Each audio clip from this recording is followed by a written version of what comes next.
جو ہم نے اسینشیل ہیلتھ سروسز پیکج میں طے کیے ہیں، آپ کو علم ہوگا کہ ہم نے ایک essential health services package develop کیا ہے جو کہ ہر لیول کی ہیلتھ فیسلٹی کے لیے متعین کرتی ہے کہ کون سی سروسز آپ نے دینی ہے. وہ کنسنسس ڈاکومنٹ ہے اور وہ ہم نے رول آؤٹ کر دیا ہے. تو وہ پرائمری اور سیکنڈری کے لیے اس میں پورا پیکج ہے، تو وہ اس سروسز کو بھی کرے گی. جب یہ اکوپ ہو جائے تو دوسری بات آ جاتی ہے کہ آپ نے سپلائی تو ٹھیک کر دی، ڈیمانڈ کا کیا؟ ڈیمانڈ مینس کہ ایک تو لوگوں کی اویئرنیس کہ وہ اس قابل ہو کہ وہ سروسز اویل کر سکے، ان کو یہ اویئرنیس ہو کہ یہ کچھ سروسز یہ ہیلتھ فیسلٹیز دے رہے ہیں اور ان سے استفادہ کیا جا سکتا ہے. دوسری جو ڈیمانڈ سائڈ کے ایشو ہیں وہ ہے ایبلٹی ٹو پے، کہ ہماری کمیونٹیز آیا اس قابل ہیں کہ سروسز کو وہ اویل کر سکتے ہیں، ان پہ اس کا کتنا خرچ آئے گا، اور اگر خرچہ وہ اس پہ اس میں جدیت لا رہے ہیں، انوویشن لا رہے ہیں. اور وہ ہم ایک یونیفارم پروگرام بنانے جا رہے ہیں. پوری صوبوں کے ساتھ ہماری کنسلٹیشن جاری ہے. آپ کو پتہ ہوگا کہ بلوچستان میں فرسٹ ٹائم ہم نے وہ ہیلتھ انشورنس اسکیم لانچ کی. کے پی کا اپنا تھا، پنجاب کا اپنا اور فیڈرل کا اپنا، لیکن ہم اب ایک ون ونڈو آپریشن کے طور پہ ایک one Pakistan, one program, one U H C اور ون یونیفارم ہیلتھ انشورنس، تو اس کی طرف ہم جا رہے ہیں. ابھی سندھ نے بھی اپنی پولیٹیکل ول شو کی ہے اور جو ماڈلٹیز ہے اس کو طے کیا جا رہا ہے. اس طرح کے پی کا جو پیکج ہے اس میں ہم تھوڑی سی موڈیفیکیشن لا رہے ہیں. بنیادی مقصد یہ ہے کہ جو یونیورسل ہیلتھ انشورنس کا پروگرام ہے وہ غریب ترین جو لوگ ہیں 20% یا 30% جو نہیں افورڈ کر سکتے، جو اگر ہیلتھ پہ خرچ کرتے ہیں تو ان کی زندگی افیکٹ ہو جاتی ہے، ان کی فیملیز کی زندگی افیکٹ ہو جاتی ہے، ان کے گھر کھانا نہیں ہوتا، وہ تو بالکل فری ہو، ان کو ساری سروسز ایکیوٹ، انفیکشس، کرونک ساری فری ملے. لیکن جو لوگ افورڈ کر سکتے ہیں اور جو خرچ کرتے ہیں اپنا پیسہ ہاسپٹلز میں، پرائیویٹ میں یا فارمیسی میں یا کلینکس میں، وہ پول کرے اور بہت ہی نامنل چارجز وہ پول کرے اور ہم اس کو سسٹینیبل بنانے کے لیے وہ بھی لے لیں اور پھر گورنمنٹ اپنا بھی اس میں کنٹریبیوٹ کرے اور وہ سسٹم چلے. میں آپ کو بتاتا چلوں کہ کوئی بھی پروگرام دنیا میں فری نہیں ہے. پاکستان کا انشاءاللہ یہ لارجسٹ پروگرام ہوگا جس کی سکیل اور ریچ سب سے زیادہ ہوگی، اور وہ جو سروسز دے گا وہ بھی بڑی کمپریہنسو ہوں گی. تو یہ چیزیں ساتھ ساتھ میں عرض کر لوں کہ جو ہمارا 500 جو نئے ہاسپٹلز ہیں، جو نئے بی ایچ یوز ہیں، جو ہم ریویمپ کرنے جا رہے ہیں اور آپ کو انشاءاللہ فنکشنلائز کر کے دیں گے، اور آنریبل پرائم منسٹر انشاءاللہ جنوری میں آپ کو افتتاح بھی ان کا کروا دے گا، ایک یا دو کا، تاکہ آپ کے سامنے نظر آ جائے کہ یہ فرسٹ ٹائم ان ہسٹری ہے. It is the largest and fastest primary health care intervention. اچھا، ان میں ہم نے مزید کیا کیا؟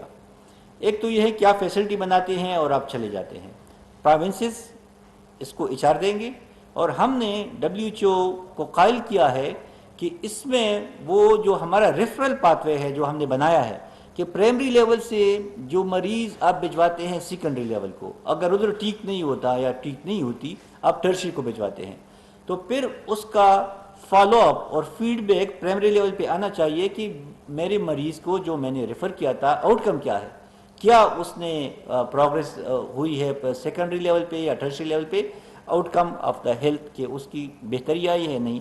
تو یہ ایک اسکیم بھی ہم اس میں متعارف کرا رہے ہیں اور یہ ڈیجیٹلائز ہوگا، یعنی right from the primary level ہمارا سیکنڈری ٹرشری اس کو انرول کرے گا اور اس کی ڈیٹا اور ساری جو ریسورسز اس کا ہے انفارمیشن وہ اویلیبل ہوگی at the click of one button. تو یہ مین ٹاپک تو یہی تھا. اس کے ساتھ ساتھ جو گورننس کی ریفارمز ہم شروع سے لا چکے ہیں اپنے ہیلتھ منسٹری میں، جو ہم نے اپنا اکاؤنٹیبلٹی اینڈ ٹرانسپیرنسی سیل بنایا ہے. ایک ہم نے بنایا ہے اینٹی گریونس سیل جس میں سیکشول ہیرسمنٹ اور باقی جو سٹاف کی گریونسز ہے وہ ریزالو ہوتی ہیں، اور پلیسمنٹ کا بھی ہم نے ایک کمیٹی بنائی ہے کہ پوسٹنگ ٹرانسفر بھی ایک کمیٹی کرے، تاکہ یہ جو سسٹم ہمارا ہے یہ کسی انڈیویجول کی وہ اتنا امپاور نہیں ہو کہ وہ رولز کو وائلیٹ کر سکے یا رولز کو اوور رول کر سکے. تو ایک سسٹم یہ بھی ہم نے گورننس کا بنایا ہوا ہے. اس کے ساتھ ساتھ ڈیجیٹلائزیشن جو کہ بہت ہی اسینشیل تھی ہمارے لیے کہ ریئل ٹائم میں ڈیٹا ہمارے پاس آ جائے. تو منسٹری ہماری اپنی جو انٹرنل ورکنگ سسٹم ہے وہ ہم نے ڈیجیٹلائز کیا ہوا ہے 80%، 20% مزید رہتا ہے. لیکن ہمارے پروونشل ڈسٹرکٹس لیول کے جو ہیلتھ سسٹم کے کمپوننٹس ہے وہ ڈیٹا ڈیجیٹلائز طریقے سے بھجوا رہے ہیں. ہماری خواہش ہے کہ ہم پرائمری لیول کا ڈیٹا بھی ڈیجیٹلائز کر لیں. وہ بھی اس میں بھی ہمارے پول آف جو وہ ہیں پارٹنرز ہیں وہ ان میں ہمیں انپٹ دے رہے ہیں. اور پنجاب میں بہت بڑی پروگریس ہوئی ہے, کے پی میں بھی, سندھ میں بھی. تو وہ ہم چاہتے ہیں کہ اکراس دا بورڈ ہو, سارے ہیلتھ فیسلٹیز ایک ڈیٹا پول میں آ جائے. جس طرح ہمارا آئی ڈی میز کا سسٹم ہے, ڈی ایچ آئیز کا سسٹم ہے, کہ ڈیٹا پرائمری لیول سے ڈیجیٹلائز ہو, ادھر ہی انالیسس بھی ہو, پھر کاؤنٹر چیک بھی ہو, اور ریئل ٹائم میں آپ کو ایکوریٹ ڈیٹا ملے. تو یہ ہمارے پلان کا ایک حصہ ہے. اس کے ساتھ ساتھ باقی جو ہمارے ریفارمز جو ہم پروگرام میں لائے ہیں, جس طرح ڈریپ میں ہم نے ایک اپنی ٹرانسپیرنسی اور اکاؤنٹیبلٹی بڑھانے کے لیے ہم نے وہ اپنا ایک ایپ لانچ کیا تاکہ لوگ ہمیں بتا سکیں کہ میڈیسن کی شارٹیج, کوالٹی کے بارے میں. اور دو اور اہم چیزیں جو ہم ڈریپ میں انشاءاللہ کریں گے, وہ جو لائسنسنگ اور رجسٹریشن کا سسٹم ہے وہ ہم آن لائن کرنے جا رہے ہیں تاکہ ہیومن انٹریکشن اس میں کم ہو, اور وہ جو شکایات ہمیں آ رہی ہیں وہ کم ہو جائیں, بلکہ ان کا سارا خاتمہ ہو جائے اور وہ ڈیجیٹلائز سسٹم ہو تو کسی کو پھر شکایت نہیں ہوگی.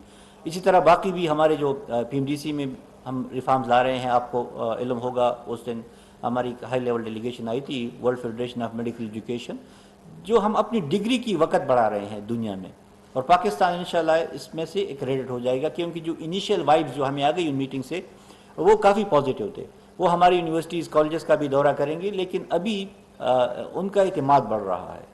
تو اور یہ ایک خوشین بات ہے. ہم اپنی ڈگری کی اور اپنے بچوں کی فیوچر کے لیے اس کی وقت بڑھائیں گے تاکہ گلوبل انٹرنیشنل مارکیٹ میں ہمارا جو ڈیو سپیس ہے وہ ہم اکوپائی کر سکے, وہ ہم لے سکے. اسی کے ساتھ ساتھ ہمارے جو دوسرے ایجنڈا پوائنٹس ہیں وہ ہم انشاءاللہ ہیپاٹائٹس ایلیمینیشن کا جو پروگرام ہے وہ پروپوزل ہماری طرف سے اپروو ہو چکا ہے, اور انشاءاللہ چند ہی دنوں میں اس کی ایڈمنسٹریٹو اپروول آ جائے گی. تو ہم پرائم منسٹر سے آلریڈی ریکویسٹ کی ہے کہ اس کو بھی انیگوریٹ کر لیں. اور جو ڈائبٹیز کا پروگرام ہے وہ بھی ہم کر رہے ہیں. تیسرا جو بہت بڑا پروگرام ہے نیشنل ہیلتھ سپورٹ پروگرام, جو ورلڈ بینک اس کو لیڈ کر رہا ہے اور پوری صوبی اس میں اپنا ریسورسز پول کر رہے ہیں $432 ملین کا, وہ بھی فائنل فیز میں ہے. اور انشاءاللہ ہمارا جتنا بھی ٹائم رہتا ہے اس میں ہم اسی کو ایٹ لیسٹ رول ڈاؤن کریں گے اور ایک اسکیم آف سکسیشن بنا لیں گے, سکسیشن پلاننگ بنا لیں گے, تاکہ پھر ہماری بعد آنے والی جو گورنمنٹ ہے وہ ان چیزوں کو اون کرے اور چلائے. اور انشاءاللہ وہ بھی پاکستانی ہیں جو بھی آئیں گے تو وہ اگر کنونس ہے اس کی افادیت پہ اور اس کی سسٹینیبلٹی پہ, تو وہ بھی اسی کو اون کریں گے, چلائیں گے. تو وہ ایک کنٹینیوٹی کا ایلیمنٹ اس میں رہے گا. تو یہ یہاں تک ہماری اس کی تھی اپنی جو پروگریس ہے وہ آپ کے ساتھ شیئر کرنی تھی. ابھی ہم آپ سے کوشچن لیں گے. نیوز ون سے میڈم آفتاب جہاں. ناظرین، نگراں وفاقی وزیر برائے صحت ڈاکٹر ندیم جان کی پریس کانفرنس آپ ملاحظہ کر رہے ہیں. انہوں نے کہا کہ پرائمری ہیلتھ کیئر کی بہتری کے لیے اقدامات کر رہے ہیں. پمز میں MRI مشین عوام کی سہولت کے لیے موجود ہے. صحت کی جدید سہولتوں کے لیے تمام صوبوں سے مشاورت جاری ہے. معاشرے کے کمزور طبقے کے لیے صحت کی تمام سہولیات مفت فراہم کریں گے. متوسط طبقے کے لیے معمولی رقم کے بدلے بہترین سہولیات فراہم ہوں گی. میڈیکل کے شعبے کو ڈیجیٹل کر رہے ہیں. وزیر صحت نے اس حوالے سے یہ بھی کہا کہ صحت کے شعبے کی مانیٹرنگ کے لیے احتساب کا عمل متعارف کروایا ہے.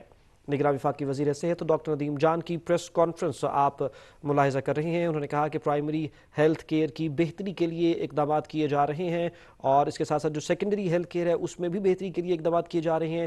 پمز میں MRI مشین کے حوالے سے انہوں نے کہا کہ عوام کو صحت کی سہولیات مہیا کرنے کے لیے یہ مشین وہاں پر موجود ہے, اور تمام صوبوں کے ساتھ مشاورت کی جا رہی ہے صحت کی جدید سہولتوں کے لیے. معاشرے کا جو کمزور طبقہ ہے اس کے لیے صحت کی تمام سہولیات مفت فراہم کی جائیں گی. نیوز اسٹوڈیو سے فی الوقت اتنا ہی.